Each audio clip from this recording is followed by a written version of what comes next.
Bienvenue sur le balado de la scène agro, produit par Agro-Québec et présenté en collaboration avec Financement Agricole Canada. En tant que prêteur entièrement dédié à l'agriculture et l'agroalimentaire d'ici, FAC a l'expertise et les relations pour vous aider à propulser votre entreprise. Visitez fac.ca. Bonjour. Depuis le 1er janvier 2026, un nouveau symbole nutritionnel a fait son arrivée sur le devant des emballages alimentaires, la loupe nutritionnelle que l'on appelle le front of pack. Cette nouvelle norme d'étiquetage a été mise en place pour lutter contre la surconsommation de gras saturés, de sucre et de sodium, des nutriments liés aux maladies chroniques. Créée afin d'aider les consommateurs à faire des choix plus éclairés, cette mesure mise en place par Santé Canada suscite beaucoup de mouvements dans l'industrie bioalimentaire. Pour les entreprises, cette nouvelle réalité pose des défis bien réels. Reformulation, coût, adaptation des recettes, positionnement concurrentiel. Mais elle ouvre aussi la porte à une réflexion plus large sur la qualité de l'offre alimentaire, l'innovation et la capacité du secteur québécois à se démarquer. Aujourd'hui, nous allons justement évoquer cette transition, une étape clé que nous pourrons franchir avec succès en agissant ensemble. Nous mettrons également en lumière les solutions concrètes et les outils à la disposition des entreprises. Pour en discuter, nous avons le plaisir d'accueillir Marie-Pierre Lally, directrice générale d'Amélior, ainsi que Sonia Pomerleau, nutritionniste et professionnelle de recherche à l'Observatoire de la qualité de l'offre alimentaire. Je pense que ça brosse un bon tableau. Bonjour mesdames, bienvenue à ce micro. Très agréable de vous accueillir ici. Écoutez, en tout premier lieu, est-ce que ce serait possible pour chacune de vous de vous présenter de votre rôle et de la mission de votre organisation? En fait, comment Amélior et l'Observatoire travaillent ensemble pour soutenir concrètement l'industrie, Marie-Pierre? Oui, donc merci André. Donc bonjour, je me présente, je suis Marie-Pierre Lally, directrice du programme Amélior. Le programme Amélior, c'est un programme du CETAC qui est soutenu financièrement par le MAPAC. Le Conseil de la transformation alimentaire du Québec. Exactement. Je vais prendre une petite seconde pour vous présenter le CETAC. Tu le mentionnes, André, c'est le Conseil de la transformation alimentaire du Québec, en fait, qui est composé de différents membres, tant des transformateurs, des producteurs, mais également des fournisseurs, des distributeurs qui sont liés de près ou de loin. L'écosystème, en fait. Exact. L'écosystème de la transformation alimentaire. Puis, le CETAC a mis sur pied le programme Amélior, qui a été créé pour guider puis accompagner les entreprises dans cette transition-là d'amélioration de la qualité de l'offre alimentaire au Québec. Une forme d'accélérateur, on pourrait dire. Exactement. Donc, le programme Amélior, c'est... tu m'enlèves les mots de la bouche. C'est à la fois un accélérateur, mais... aussi un écosystème complet avec différentes expertises dans notre réseau vers lesquelles on peut référer les entreprises qu'on accompagne pour l'amélioration de leurs produits. Donc, nous, ce qu'on fait, c'est que on accueille les entreprises dans le programme Amélior. On regarde leur gamme de produits avec eux, on fait une analyse diagnostique, comment ils se positionnent dans le marché, qui sont leurs concurrents. Puis, il y a une réflexion stratégique qui est faite avec notre équipe de savoir, OK, voici votre gamme de produits, où est-ce que se positionne dans le marché, puis quelle est la réflexion stratégique par rapport au profil nutritionnel du produit, puis comment bien se positionner dans le marché actuellement. Et du côté de l'Observatoire, Sonia? Oui, donc Sonia Pomerleau, je suis nutritionniste à l'Observatoire de la qualité de l'offre alimentaire. L'Observatoire, c'est un dispositif de vigie et de recherche qui a été lancé en 2016 à l'INAF. Donc, l'INAF, c'est l'Institut sur la nutrition et les aliments fonctionnels, puis on est basé à l'Université Laval. Notre mission, c'est de caractériser, de suivre la qualité de l'offre alimentaire dans le temps. Puis, pour y arriver, on fait des études sectorielles qu'on appelle, c'est-à-dire qu'on fait des études par catégorie d'aliments. Ça fait en sorte qu'on a plus de 6 000 produits qu'on suit à travers le temps. Pour chacune de ces catégories-là, la façon qu'on procède, c'est qu'on achète tous les produits de la catégorie. On prend des photos de toutes les faces des produits, puis on collige dans des grilles Excel toutes les données qu'on retrouve sur l'emballage. Donc, on a autant la liste des ingrédients, la composition nutritionnelle, les valeurs nutritives, on a vraiment tout ce qui s'y retrouve sur l'emballage. Donc, avec ça, on peut faire des belles analyses. On a du data aujourd'hui. Exactement, oui, c'est ça. On peut suivre la composition nutritionnelle dans le temps des produits qu'on observe, qu'on a en vente ici au Québec. Puis, ça fait en sorte aussi qu'on peut vérifier l'impact des politiques publiques comme le symbole nutritionnel de Santé Canada. Entre autres, parce qu'il peut y avoir autre chose également qui peuvent intervenir. Oui. Et comment Marie-Pierre, Améliore et l'Observatoire travaillent ensemble justement pour soutenir concrètement l'industrie? Améliore et l'Observatoire travaillent en complémentarité étroite pour transformer justement les données dont Sonia parlait en actions concrètes pour l'industrie. Sonia le mentionnait, l'Observatoire collecte, documente des données clés sur l'offre alimentaire puis les tendances de marché. Puis avec le programme Améliore, on s'appuie concrètement sur ces données-là pour aiguiller nos entreprises. En fait, avec nos entreprises, on part de ces analyses-là qui sont faites rigoureusement, puis on les accompagne dans la reformulation de leurs produits, mais aussi dans tout ce qui est conformité réglementaire. Puis Sonia va pouvoir nous parler aussi d'un outil qui a été développé, Scan, qui permet de faire un accompagnement encore une fois, très rigoureux avec les entreprises pour tout ce qui est conformité réglementaire puis application justement de la loupe du symbole de Santé Canada sur le front of pack. De là, l'utilité des données qu'on a accumulées au cours des années pour pouvoir justement fournir ces informations-là et avoir des stratégies d'affaires. Tout à fait. Dans le fond, c'est le but, là. Oui, on se complète vraiment bien. Puis d'avoir des données sur lesquelles s'appuyer aussi, bien, ça permet aussi de prioriser les actions avec les entreprises pour être efficace, pour avoir une approche qui est pragmatique au niveau de l'évolution de l'offre alimentaire. Justement, mais en quoi, justement, cette offre alimentaire aujourd'hui représente un enjeu qui est central pour les entreprises, les organisations? La première chose que je dirais, c'est que cette réglementation-là de Santé Canada, c'est une réglementation qui est, à mon avis, qui est là pour rester. C'est-à-dire que le symbole lui-même qu'on voit en épicerie, la petite loupe là, sur les devants d'emballage, pourrait, elle, être appelée à évoluer. Mais le mouvement lui-même de l'amélioration de l'offre alimentaire d'un point de vue nutritionnel, ça, c'est un enjeu qui est mondial d'ailleurs, puis qui est très installé. C'est une réglementation qui est mise en place pour répondre à un enjeu de santé publique qui est bien réel. Et donc, cette transition-là de l'offre alimentaire est obligatoire. Elle va se faire forcément dans le temps. Si je peux renchérir, effectivement, avec l'entrée en vigueur de ce symbole-là, ce qu'on s'attend d'un point de vue consommateur, c'est que les gens, d'abord, le remarquent de plus en plus. Par la suite, il va être reconnu parce qu'au début, les gens ne sauront pas trop à quoi ils ont affaire. Donc, il va être reconnu. Puis, ce qu'on s'attend aussi, c'est qu'il soit de plus en plus évité. Donc, ça va avoir un effet, un impact sur des décisions d'achat des consommateurs. Donc, la population va être plus sensibilisée. Puis, ça, dans le fond, c'est une bonne chose quand on y pense parce que l'objectif de Santé Canada derrière ça, c'est vraiment de prendre des décisions éclairées et d'avoir un effet positif sur la santé. Donc, en choisissant des aliments de mieux en mieux, finalement, on a un impact direct sur la santé de la population. Bon, bien, cette loupe nutritionnelle, elle est obligatoire maintenant. Hein? Bien, elle est obligatoire, elle est visible, obligatoire depuis le 1er janvier 2026, partout dans nos épiceries et sur les produits également. En quoi elle change la lecture de l'offre alimentaire pour les consommateurs et qu'est-ce que cela signifie concrètement pour l'industrie? Bien, en fait, ça devient de plus en plus facile pour le consommateur d'identifier les produits qui ont des teneurs élevées en gras saturés, en sucre ou en sodium. Donc, ce qu'on pense qu'il va se produire, c'est qu'il y a deux produits similaires que les consommateurs aiment également, qui apprécient autant l'un que l'autre, bien, ils vont avoir tendance à choisir celui qui n'a pas de symbole. Puis même, on peut aller juste aussi loin que s'il y a deux produits qui ont le symbole malgré tout, le consommateur va avoir un petit doute dans son esprit. Fait qu'on s'attend à ce qu'il retourne l'emballage de côté, puis qu'il regarde la valeur nutritive, puis que même si les deux ont un symbole, il choisit celui qui a le moins de ce nutriment-là, qui est problématique finalement. Fait que même en présence du symbole, les transformateurs ont avantage à améliorer la qualité nutritionnelle de leurs produits.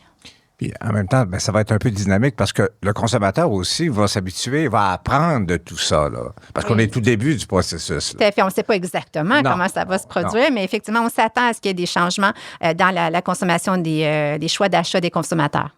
Oui. Au niveau des produits qui sont mis en marché par nos entreprises qu'on accompagne, Bien, il y a déjà un mouvement qu'on observe chez les consommateurs, puis c'est un petit peu vers ça Déjà, là, aujourd'hui. Là. Que Sonia nous aiguillait. Oui, en fait, les consommateurs, on voit qu'ils ont un comportement d'achat qui est de plus en plus motivé par des intentions plutôt que ce qu'on voyait auparavant qui était plus des impulsions dans les comportements d'achat. Donc, on sent que les consommateurs définissent leurs besoins. Ça devient de plus en plus précis. Donc, c'est plus rationnel comme décision d'achat. Exactement. OK.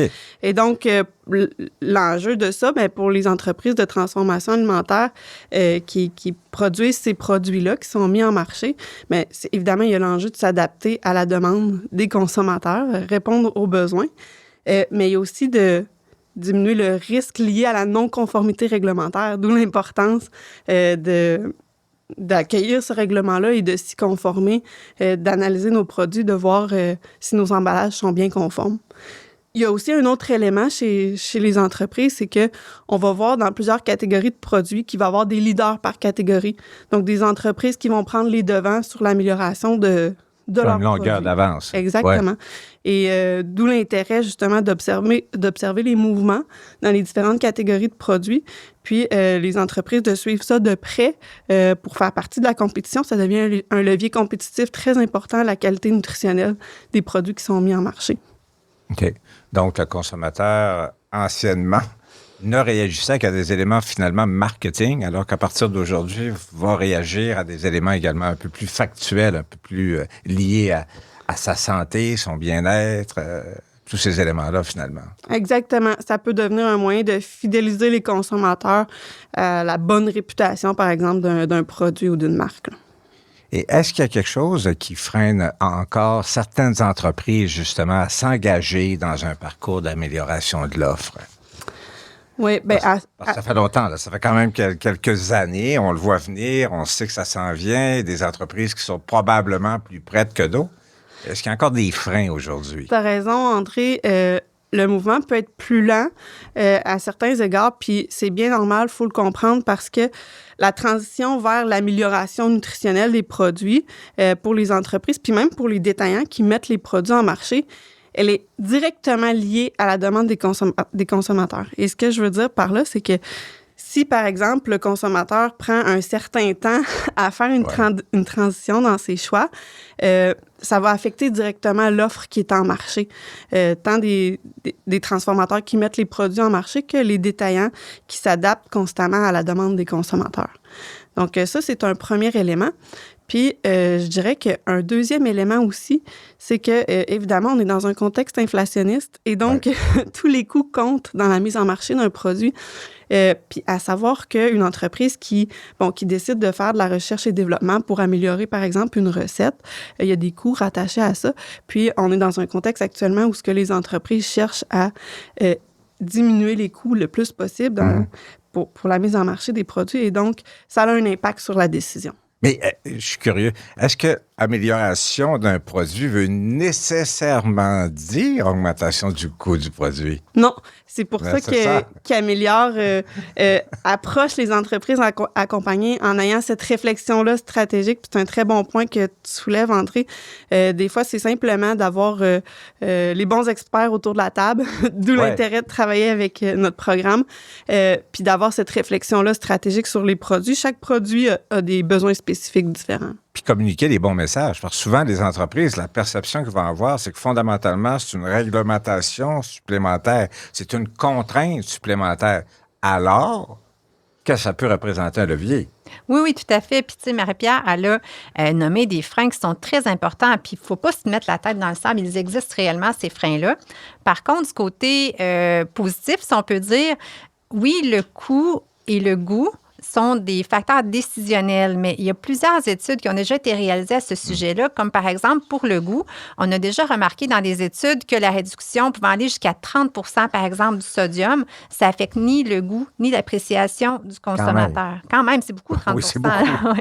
Puis la même chose peut être observée aussi dans d'autres catégories, comme par exemple les biscuits et les céréales. Avec le sucre, on réduit jusqu'à 30 sans affecter l'acceptabilité du produit. Puis, si on regarde pour le prix maintenant, il y a des études aussi qui ont été réalisées à ce sujet-là. Puis, ce qu'on a remarqué, c'est qu'un produit qui s'améliore, qui enlève la loupe, par exemple, qui diminue suffisamment pour ne pas avoir la loupe de Santé Canada, bien, les consommateurs sont prêts à débourser davantage. Donc, ça donne une valeur ajoutée à ce produit-là. Puis, ça fait en sorte... Est-ce que ça devient suspicieux de ne pas l'avoir, finalement, ou... je dirais peut-être pas jusqu'à suspicieux parce qu'il y a quand même des efforts qui ont été faits pour réduire ça. Donc, c'est possible quand même. Il faut que le consommateur le comprenne bien. Il y a de là le travail à faire de communication, justement. Exactement. Puis ça démontre, par exemple, que le consommateur est enclin à payer pour les efforts qui ont été faits à ce point de vue-là. Puis dans les études de l'Observatoire, justement, on l'avait observé que dans le cas des pains tranchés, par exemple, on avait remarqué que les produits qui avaient réduit leur teneur en sodium, au contraire de réduire leur vente, ils avaient augmenté leur vente entre 2017 et 2021. Fait que ça peut rassurer aussi à ce moment-là les transformateurs. Si jamais il y a des freins à ce niveau-là, bien, on voit que les consommateurs sont prêts à réagir positivement aux efforts qui sont faits. J'ajouterais aussi qu'il y a d'autres éléments qu'on va observer. Sonia, par exemple, on sait que d'une catégorie à l'autre, ce ne sera pas les mêmes facteurs décisionnels chez les consommateurs. Donc, il y a différents éléments de mise... Produits pour enfants. Exactement. Il peut y avoir différents facteurs. Là, exactement. Donc, dans certaines catégories, c'est le prix qui va influencer le plus. Mais dans d'autres catégories, là, ça devient intéressant de mettre en lumière la valeur nutritionnelle des produits. Tout à fait. Donc, beaucoup de travail pour les entreprises, mais aussi des outils et des ressources pour les entreprises, justement, qui veulent s'engager dans cette démarche. Alors, quels sont concrètement les outils qui sont disponibles pour les entreprises aujourd'hui? Bien, Marie-Pierre, on a glissé un mot tantôt. À l'Observatoire, on a développé un outil qui s'appelle Scan, qui est disponible gratuitement sur notre site Web. Je vous invite d'ailleurs à aller jeter un petit œil. Donc, l'idée de Scan, c'est de produire un diagnostic de produit, de comparer un produit donné aussi aux concurrents qui sont similaires sur le marché, puis aussi de pouvoir faire des simulations d'amélioration. Donc, lorsqu'on veut faire changer une recette, la reformuler, on peut faire des simulations avec Scan. Puis, à ce moment-là, on peut aussi voir comment ça se comporte sur le marché en fonction des autres concurrents. Donc, non seulement avec Scan, on peut avoir la composition nutritionnelle des autres produits. Ils ne sont pas nommés, les autres produits, mais on les voit sur un graphique. Puis, on voit aussi les ventes de ces produits-là. Donc, ce que ça peut avoir comme impact, c'est que si on voit qu'il y a des grands vendeurs qui sont plus bas en sodium, en sucre, en gras saturé, bien, ça peut rassurer le transformateur, se dire, OK, bien, il y a des grands vendeurs qui en contiennent moins que moi, qui n'ont pas le symbole, et ça motive à ce moment-là à faire des améliorations pour améliorer la qualité nutritionnelle de l'offre.